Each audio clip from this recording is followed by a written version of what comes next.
Hello everyone, you're watching a video on what we know about the Chasm so far. This will be a recap of the history of the Chasm going into version 2.6.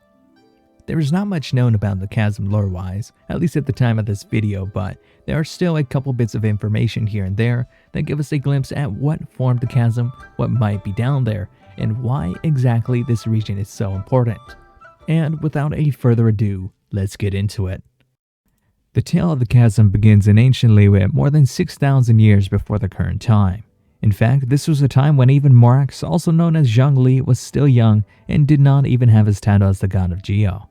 In this era, most of the people lived as nomads, roaming throughout the vast plains of Liyue. And to the west of Liyue lied a vast barren plain with nothing but tall grass, much like the Guili plains of today. As a barren plain with little worth fighting over, the region was peaceful. But that all changed on one fateful day. On that day, the tall grass swayed with a breeze that was much stronger than usual, for a gigantic falling star, coming from an unknown place, bore down upon the peaceful plains. With a roaring sound that reverberated throughout Liyue, a star fell from the sky into the barren plains west of Liyue. These plains were then transformed into a huge and deep chasm in the wake of the star's descent. In the sky, fragments had broken off from the falling star earlier would also land throughout Liyue, and one of those fragments landed in the area later called the Dunyu Ruins. As for where the main body of the falling star fell, well, later generations would simply call this place the Chasm. Out of the depths of the boundless night sky above, the iron meteorite plummeted to the ground, turning the earth to glazed sand crystal on impact, and through elemental crystallization, jade would emerge from within, beautiful and limitless. The falling star, more aptly now called a jade meteorite, that lay in the epicenter of the deep crevice was no ordinary rock, for in the world of Teyvat, wordless stones harbored soul and spirit, and in manners and times not witnessed by mortal eyes, they watched and listened to the ley line's pulses, the echoes of the alpine springs, and the slow but inexorable movements of the mountains. This is how the spirits of Geo are born. They slowly absorb the memories of their surroundings until they themselves are finally sentient. The Geo spirits natural to Teyvat are born of ordinary but enduring stone, and so have more reclusive personalities, Azdaha being potentially the oldest of the Geo spirits. However, the jade meteorite was special. It did not come from Teyvat and so absorbed memories of a different place. So what memories did this gigantic meteorite inherit from the heavens it descended from? To answer that, perhaps it contained the inheritance of an unknown civilization, or perhaps not. Regardless, with origins unlike the ordinary but enduring stone, the jade meteorite and the fragments that fell along with it from the heavens had a more proud and agitated temper. Time passed as the jade meteorite lay within the depths of the chasm and communicated and absorbed the memories of the ley lines that were exposed within. This continued until an event that changed Teyvat as we know it began. The ground quaked and the ley lines overflowed with negative emotions as the fight over the appointed celestial seats grew bloodier and bloodier. I'm talking about the Archon War. The Archon War spilled countless amounts of blood as many inhabitants of Teyvat died, and when they died, their memories poisoned the ley lines. Eventually, the jade meteorite that lied so close to the ley lines could not bear it, and with its proud and agitated temper, decided to do something about it. Heedless of the Great Chasm's persuasions to stay, it leaped away towards the heavens.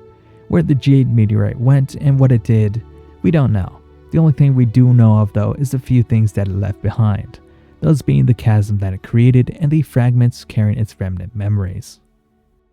Before we continue the story of the chasm, we need to first learn a little bit about the story of Azdaha, because he plays a part in the history of the chasm. You see, Azdaha is the king of Geovishaps and is the oldest Geospirit currently known. He was found slumbering underneath Nantian Men by Zhongli, who crafted him a pair of eyes to see the world above. In exchange for the pair of eyes, Azdaha signed a contract to never harm Liyue and humanity as a whole. If he ever breaks the contract, he would be sealed once again underground.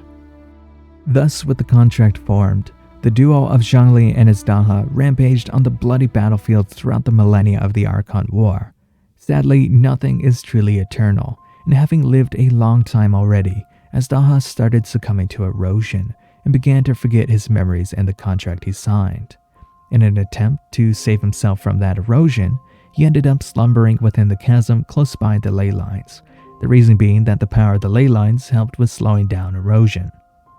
It's at this point in the story of the chasm that it shifts to the people of Liyue, for as it returned to the skies, the heavenly jade left behind a deep pit within which humans would build great cities and mighty fortresses, finding refuge and shutting themselves in with the leftover inheritance of that fallen star. What brought people to settle in the chasm was two things.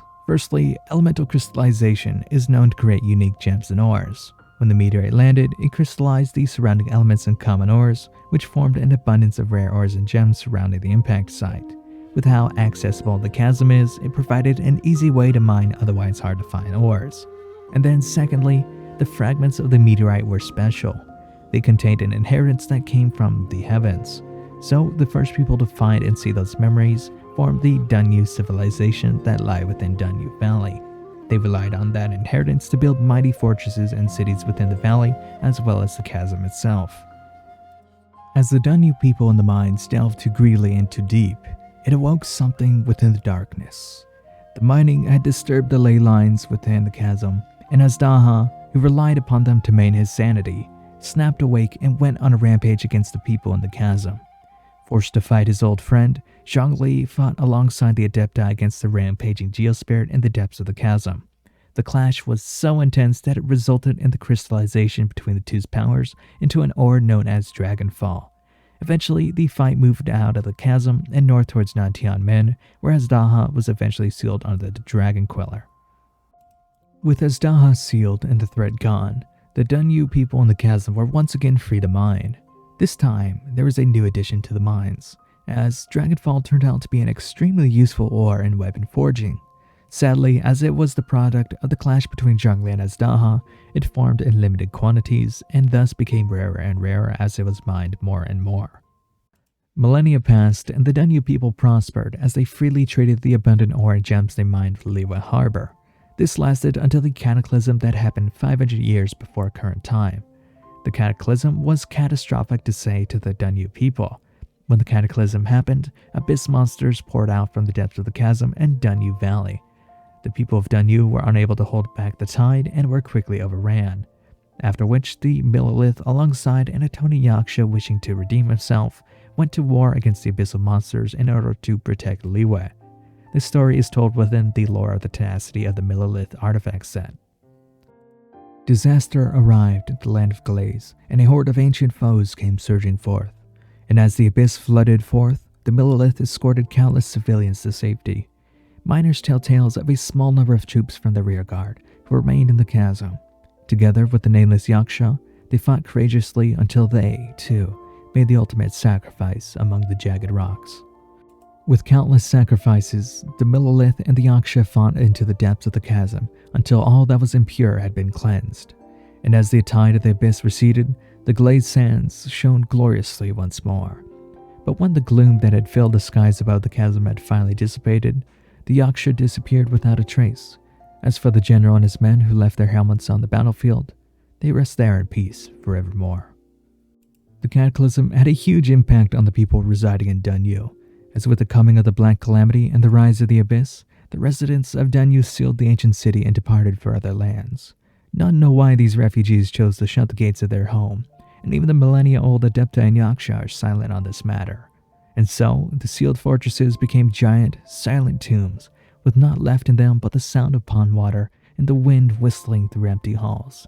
And lastly, too, did they come to be called the Dunyu Ruins by the people of Liyue. Despite the fall of the Dunyu people, mining continued in the chasm as its vast wealth of resources still remained. The mining continued from the cataclysm until present time, where it is now sealed off due to an increasing amount of monsters gathering within. This is at the point where we've caught up with the current timeline, and we've finally finished the history of the chasm as far as we know it, at least going into version 2.6. While the recap of the history of the chasm going into 2.6 is over, I do want to talk about a couple things first though.